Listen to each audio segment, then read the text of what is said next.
Seja muito bem-vindo. Hoje o programa Viagens e Parcerias começa falando de uma caminhada que acontece no mês de novembro e que vai chamar a atenção de muita gente aí. É a Caminhada da Alma. Eu vou chamar aqui para a tela o Ailton Negão. Tudo bem, Ailton? Tudo bem? Essa vai ser a quinta caminhada, né? Exato. Tá? A gente Como é que começa aqui funciona em esse São... caminho da alma? Como começou isso? A gente sempre fez trilhas aqui em São José do Rio Preto e um dia eu estava querendo caminhar um pouco mais longe, chamei dois amigos e vamos até Termas de Ibirá. E no Uhum. meio do caminho a gente andou perguntando para uma das companheiras que estava com a gente, né, como é que você está? Ela falou, eu estou aqui, minha alma está lá para trás. Aí ficou o caminho da alma, tá? Por isso que Ah, chama esse é o caminho nome da do. alma. Certo. Isso. E ele tem um percurso de 40 quilômetros aproximadamente. Esse ano vai ser 40 um pouco quilômetros. diferente, né? Esse ano, por causa das condições mundiais aí, algumas cidades e todos os caminhos do mundo andaram tendo umas modificações e o nosso não ficou fora. Ao invés da gente ir para Termas de Ibirá, esse ano a gente vai fazer um desvio, vai passar na zona rural de Ibirá, mas nós vamos para Cedral, tá? Mas atingindo também os mesmos 40 quilômetros. Certo. E é um percurso de aproximadamente 40 quilômetros que se faz em quanto tempo? Em média, o pessoal faz em 8 horas, tá? 9 horas, 10 horas, dependendo do caminhar da pessoa, mas em média a maioria faz mesmo em 8 horas. Nessas grandes caminhadas que existe, o preparo mesmo é mental. Sim, eu treino eles durante a semana, eu treino quem quiser, eu convido, eles vêm treinar comigo, tá? Ontem mesmo a gente caminhou aí em cerca de 13 quilômetros e pouco, rápido, tá?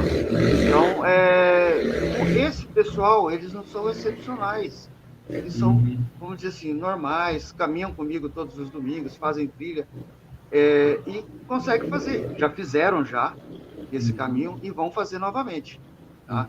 E o preparo é o quê? Eu chego, tá? Sempre na cabeça, eu chego.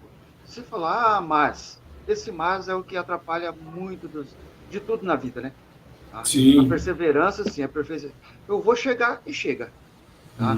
Sim, você precisa de um condicionamento, tá? Mas para isso nós temos apoio, tá? Temos apoio com carros, que se precisar vai usar, e também apoio de 10 em 10 quilômetros, nós temos fruta, água, e mais o apoio moral. Vamos, que você chega. Esse é o mais importante, tá? Sim. E como é que vai ser o esquema? Vai ser saída individual? Que esquema você montou para a questão de segurança também, né? Esse ano a gente vai sair cada um em uma hora, não vai sair todo mundo junto. Se bem que essa caminhada ou em outras, você acaba ficando sozinho mesmo, caminhando ali meio que no teu tempo e tal.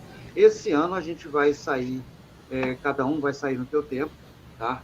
Chegou ali nós vamos sair da porcada da Vila Azul, cada um chegou, pega a tua máscara, coloca, né? Vai chegar de máscara já e vai sair caminhando, tá? De 2 em 2 minutos ali e vamos manter essa distância segura do pessoal, tá? Certo. Tá tudo sinalizado? A preparação dessa sinalização, né? Nosso caminho, conforme os outros do mundo também, é todo sinalizado. Nosso caminho é novo, né? Tem 5 anos ainda só, mas ele é todo sinalizado, tá? De 200 metros tem a plaquinha indicando para onde você vai e não tem problema. Pode ir sozinho. Se for hoje, lá já tá as plaquinhas lá, você pode fazer. O interessante é você com o teu cajado ou você com você mesmo, vamos dizer assim. Mas as paisagens, você passando lentamente, tá? A gente consegue caminhar aí 6 quilômetros, 5 quilômetros por hora, tá? Você começa a prestar atenção em detalhes, em árvores que você nunca viu, árvores centenárias que tem na região, que você nunca reparou, né? Então, esses detalhezinhos que você começa a ver um lobo-guará, que é raro de se ver na região. Ano passado a gente conseguiu ver, tá? Então, esse tipo de coisa que raramente você vai ter oportunidade de ver, né? E o caminhar, a peregrinação te proporciona isso. Sim. Legal. Bom, O WhatsApp está aí na tela, para quem tiver interesse, né? Essa inscrição é obrigatória, até o dia 6 de novembro você pode fazer. E qual é o valor da... Tem uma taxa de inscrição, né? Isso. A taxa de inscrição é R$ 20 e mais 40 da camiseta, né? Então Certo. sai R$ 60. E Certo. se alguém só se interessar pela camiseta, por isso que eu fiz essa separação. Eu fiz Certo. uma camiseta comemorativa, vamos dizer assim, então ela custa R$ 40 e 20 da inscrição. Tá? A inscrição tem direito à camiseta e o apoio no dia, com água, frutas e um cafezinho da manhã na saída. Tá Poxa, bom? muito legal. Bom, então é isso, gente. Quem está querendo caminhar, ver uma paisagem bacana aqui do Noroeste Paulista, de um jeito diferente, tá aí o convite do Ailton. O WhatsApp está aqui na tela e quem tiver interesse precisa correr aí, né? Não tem limitação de vagas, né? Num caso como esse, vai ser... Não tem, porque a gente sai distanciado um do outro, então não tem esse problema, mesmo com a pandemia aí. Né? Legal.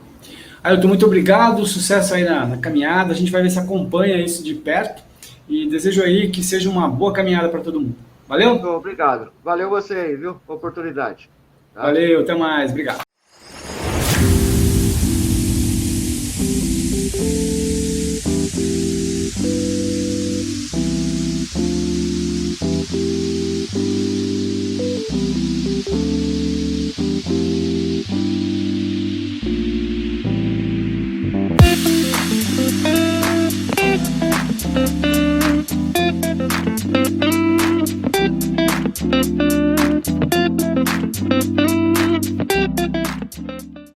Charmosa e aconchegante, a pousada Águas de Ibirá oferece aos seus hóspedes um local tranquilo para quem deseja descansar e desfrutar momentos agradáveis nas termas de Ibirá.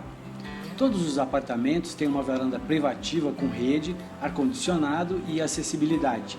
A pousada tem ainda um café da manhã famoso e área de lazer com piscina aquecida. Informações e reservas pelo telefone 17 3551 3713 ou pelo WhatsApp 17 99717 3195. Pousada Águas de Ibirá. Desfrute o bom da vida.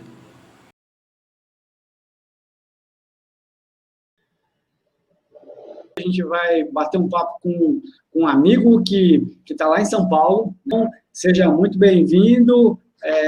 Jorge Cáceres, eu queria agradecer aí a sua oportunidade, né, para a gente poder falar de novo desse livro, que a gente já falou rapidinho de outra vez, né, da outra vez, Sim. mas hoje a gente queria focar nele, que é um lançamento que está sendo muito comentado, as pessoas estão gostando, né, era muito pedido, muito esperado. Então, vamos lá, eu queria que você explicasse já como é que nasceu a ideia de escrever esse livro. Ok, Romualdo, primeiro eu quero mandar um grande abraço a você e o pessoal que está aí do outro lado, né? Queira ou não, nós estamos na telinha, né? Virou uma grande tela tudo isso, né?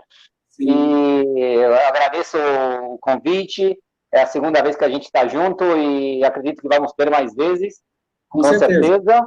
E realmente, o livro, eu te falo que nasceu de um sonho que eu mesmo achava impossível.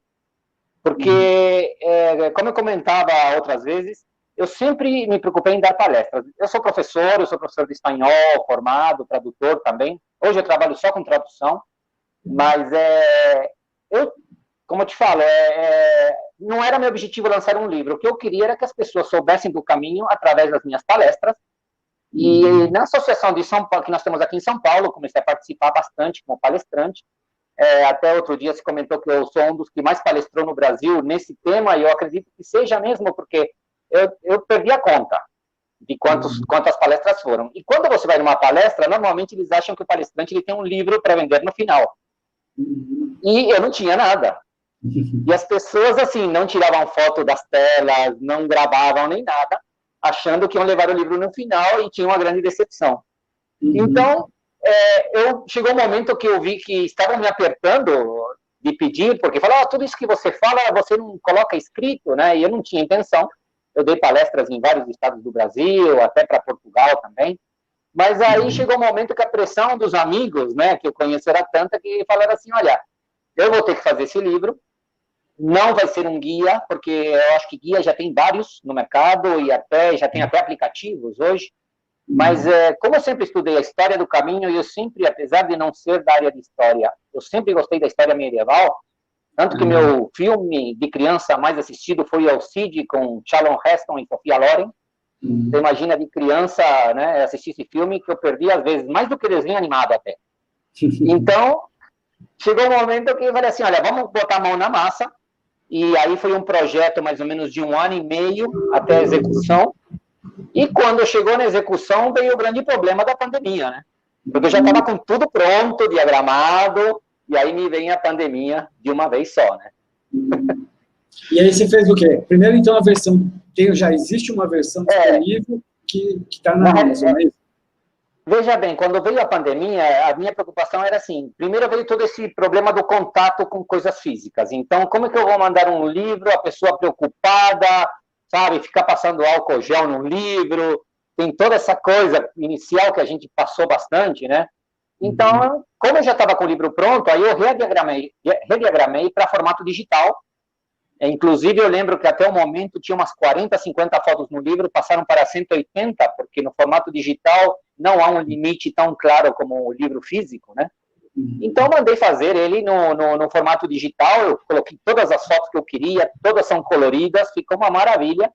E aí eu comecei a vender ele no formato digital na Amazon. Isso foi exatamente, porque até coincidiu com o dia de Santiago, que foi 25 de julho desse ano. Aí veio o digital, teve uma venda muito boa, inclusive na primeira semana ficou entre os mais vendidos da área de viagens e cultura, história.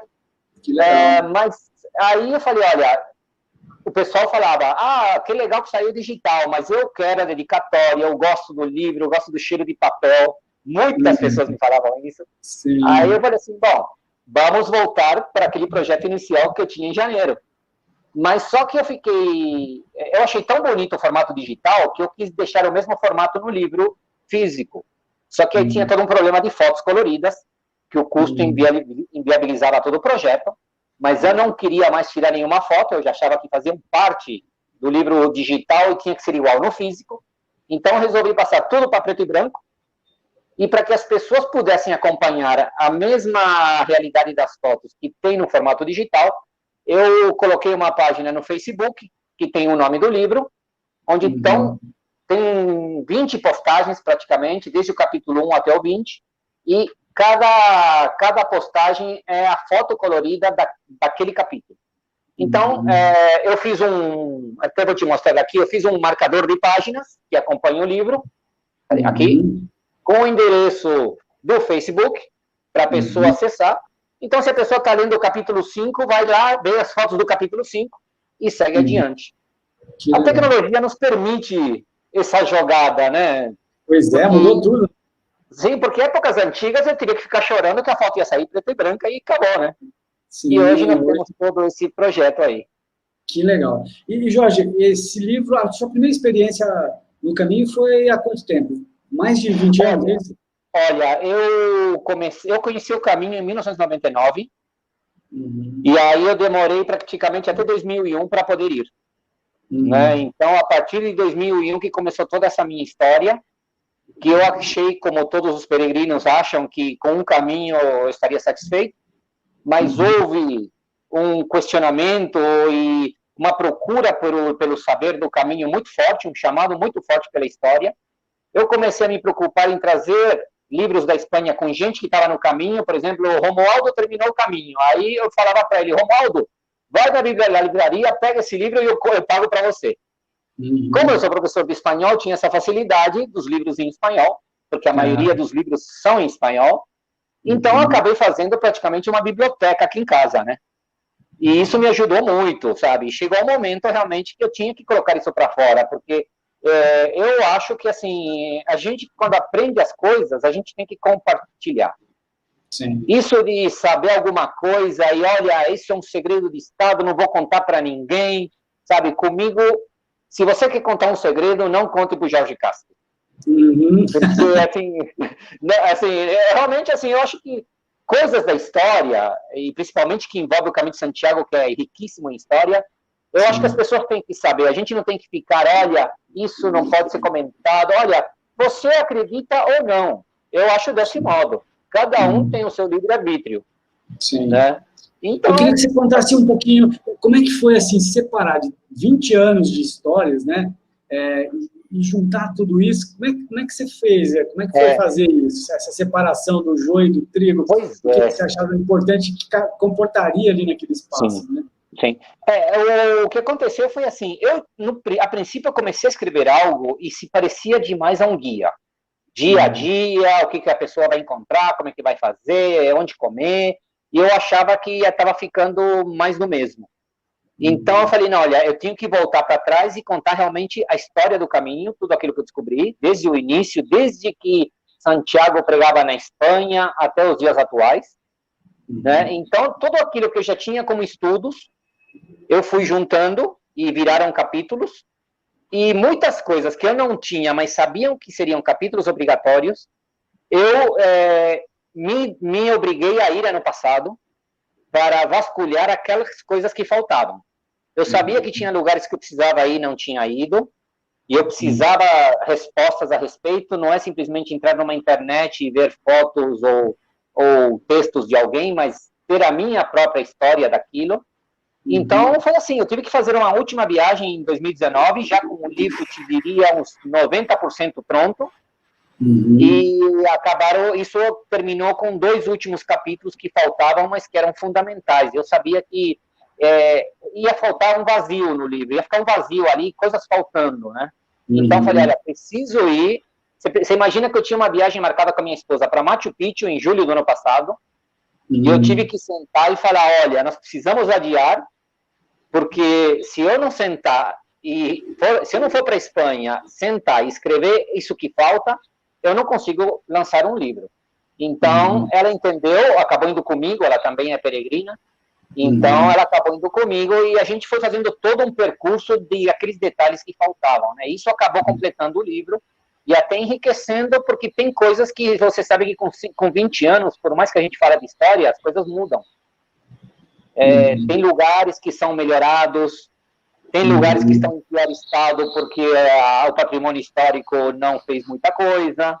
Então, assim, a gente tem que rever tudo, não é aquilo que eu vi em 2001 que está de pé hoje, né? Então, eu precisava de alguns detalhes ali atuais. Então, aí acabou virando um livro de 21 capítulos, mais ou menos, totalmente voltados à história, algumas pitadas, diria, de opinião pessoal, porque eu acho que não é somente falar do que os outros dizem, mas dar o meu depoimento, porque eu acho que eu tenho uma visão da história e eu tenho que dar a minha opinião também, eu não posso ficar, fulano falou, não, olha, aqui alguém diz isso, mas tem alguns indícios que comprovam outras coisas também. Então eu acabei indo um pouquinho mais, às vezes, coisas que eu sabia, coisas que eu acabava encontrando, então é um trabalho de pesquisa, né? E eu te falo que eu não parei ele, eu continuo ainda com outros caminhos, porque esse livro é do caminho francês, e o caminho francês é um dos caminhos, mas é o primeiro de todos. Então é onde vão mais pessoas, onde tem mais patrimônio, onde tem mais cultura. Então a pessoa sempre fala, depois que você faz o francês, você faça qualquer outro, mas não faça qualquer outro antes de fazer o francês. Porque realmente, para entender o que é o Caminho de Santiago, a gente tem que primeiro saber a história desde o início. E a história desde o início está ali, e isso que eu estou mostrando no livro, que acabou, achei que até que ficou grande, porque deu 306 páginas, viu? Eu acho que eu abusei, eu escrevi demais também. Jorge, pelo que você está falando, agora você tirou aquela tampa que estava prendendo ali o escritor, e pelo que você está dizendo, acho que tem material para outros livros aí. Você tem outros projetos já em andamento? Como é que é isso? A partir desse livro, a gente acaba descobrindo outras coisas. Mas outras coisas que... eu acho que o caminho francês, para mim, ele chegou no limite. Né? Talvez eu encontre outras coisas. Eu tenho intenção de continuar no francês, realmente, apesar de querer conhecer outros. Mas tem alguns projetos para frente, por exemplo, de um caminho português, desde Lisboa, e aí ver se eu conseguiria uma publicação a respeito, porque o primeiro trecho de Lisboa até Porto, ele é muito templário. É uma coisa que me apaixona. E de Porto para cima é muito caminho de Santiago.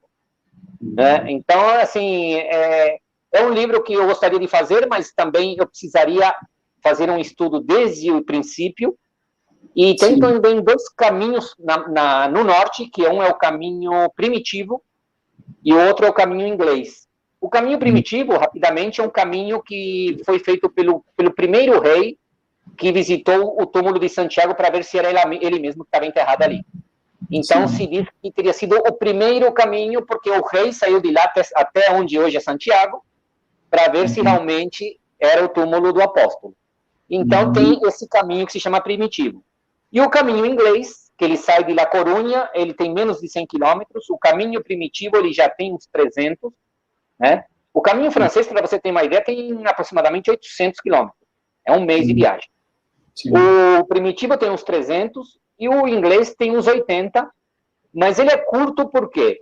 Porque La Coruña é muito perto de Santiago, ele fica na Galícia também, e era o caminho que os ingleses faziam em barco para chegar o mais próximo possível de Santiago e descer depois. Inclusive, eu tive a grata surpresa desse caminho inglês, que eu ainda não fui, de que no ano passado ele foi feito pela irmã do John Lennon. Veja só, a irmã do John Lennon, ela inclusive tem algumas coisas na internet dela fazendo o caminho inglês. Ela ia fazer o caminho francês porque ela queria conhecer o caminho em respeito ao irmão, porque o irmão tinha feito uma promessa não cumprida, John Lennon, que ia fazer o caminho junto com Salvador Dalí. Você imagina a loucura que seria esses dois lá dentro, né? Nossa Senhora. Ia dar filme, ia dar livro, ia dar tudo, né? Com certeza. Mas ela queria fazer o francês, em respeito a essa viagem que ele faria, o irmão com Salvador Dalí, que não se concretizou. Mas ela depois ela viu que, assim, que ela, como inglesa, ela teria que fazer o caminho inglês, porque não tem lógica uma inglesa ir para a França, para começar um caminho francês, sendo que os antigos peregrinos do país dela, eles iam de barco até La Coruña e depois desciam. Então, em homenagem a todos esses peregrinos ingleses, ela resolveu fazer o caminho inglês, que é uma grande jornada também, não tão grande em quilômetros, mas em monumentos, em belezas naturais também. Escrever o livro te trouxe uma paz, assim? Olha, eu te diria que é uma satisfação muito grande, porque é uma coisa que eu nunca tinha imaginado escrever. Como eu te falo, não era o meu ideal, foi uma pressão que aconteceu, uma pressão positiva que aconteceu, e que eu agradeço os amigos por isso, os amigos do caminho que eu conheci. Tenho caminhos por todo o Brasil, né, por causa das palestras que eu já dei, mas me trouxe uma paz, e eu acredito que, pelo menos, estou, assim, de bem com Santiago, né? Porque da maneira que ele foi recebido, da maneira que eu tinha recebido os feedbacks de todo esse retorno das pessoas recebendo o livro, então eu acho que Santiago, ele me presenteou com tudo isso, com todo esse arsenal de emoções. Eu vejo as pessoas postando que receberam um livro, parece que eles receberam a notícia de que estão indo para o caminho. Então, isso me enche de orgulho, sabe? Porque eu não tinha nenhuma pretensão, eu quis fazer algo para ajudar as pessoas a conhecerem mais o caminho de Santiago, mas eu não imaginava tamanha receptividade, sabe? Então, realmente, assim, a cada dia, para mim, que eu abro o meu Facebook e tem alguém postando que acabou de receber, é um presente para mim. E eu queria que você explicasse como é que quem ainda não conseguiu comprar, receber o livro, como é que faz? Os Correios estão em greve, né? Como é que você está resolvendo isso? Realmente, aqui em São Paulo, na Grande São Paulo, ainda estava no meio da greve dos Correios, quando comecei a distribuir, e Santiago me colocou aqui um anjo de rodas, um motoboy, desses das empresas de entrega de alimentos. Ele veio entregar uma pizza aqui, eu olhei para ele e parece que é um chamado, né? Eu falei para ele, vem cá, você não faria entregas para mim? E o cara, um pouco meio pé atrás, ele deve ter achado que era uma encomendinha aqui e ali, né? E ele falou, depende, né? Mas o que você está querendo? Aí eu expliquei para ele do livro, que as pessoas estão querendo o livro e não tem como receber. E a gente colocou uma taxa menor que o Correio, porque o Correio na Grande São Paulo, ele está cobrando R$21 e o motoqueiro cobrava 20. E, bom, olha, te falo que em 2 semanas, esse menino esqueceu do iFood, porque ele acabou ganhando praticamente 2 salários das entregas. E ele ficava apavorado, ele falava, olha, eu não sei o que você está vendendo, mas é impressionante que todo dia eu saio com 15, 20 livros daqui, e eu já dava o dinheiro para ele, porque as pessoas me pagavam já com a taxa de entrega, e eu dava o valor para ele, e olha, é aquela coisa, né, a gente é ajudado e tem que ajudar, né? A gente tem que pensar também. Então, em São Paulo, a gente teve esse caso, mas o correio já está normalizado, porque eu já tenho ido diariamente essa semana. Para aqueles que quiserem um formato digital, na Amazon ele está à venda no formato digital, mas não no formato impresso. Certo. Somente para quem mora fora do Brasil, que a Amazon fornece tanto digital quanto impresso, e porque a Amazon no estrangeiro, ela mesma imprime. Então, quem mora, por exemplo, em Portugal recebeu, quem mora na Espanha, eu tenho amigos nos Estados Unidos que compraram também, e em 4 ou 5 dias a Amazon entrega. No Brasil, ou Amazon digital, ou em contato comigo, porque eu estou fazendo a venda direta, porque na realidade o objetivo não era vender em livrarias, era vender nas palestras, como eu sempre dei as palestras. Agora você vê, quando eu dava palestras eu não tinha o livro, agora eu tenho o livro e não tenho as palestras, né? Mas tudo assim mesmo, né? Tudo vai chegar na hora certa. Exato, então assim... O importante é que ele saiu, né, Jorge? Claro, sem dúvida. Quem quiser entrar em contato comigo, Jorge Cáceres no Facebook, é bem fácil de me encontrar. Se alguém quiser encontrar, vão me encontrar facilmente também nas páginas do Caminho, porque eu sempre estou postando notícias de lá, coisas históricas, então, assim, não é difícil me encontrar, mas Jorge Cáceres entra, a gente bate um papo, se conhece. Jorge, muito obrigado, sucesso aí para o seu livro, e que venham novos livros aí, né, que a gente consiga, com certeza, quebrar todo esse cenário aí que a gente está vivendo. Acho que a gente está precisando dessas palavras aí, com mais doçura, né? Com certeza. Sim. E o Caminho, ele vai continuar lá, ele está de portas abertas, e assim que reabrir, vai chegar o momento certo de conseguir viver de novo toda essa emoção. Certeza. Com certeza. É isso aí. Muito bem. Obrigado. Muito obrigado. Obrigado aos amigos.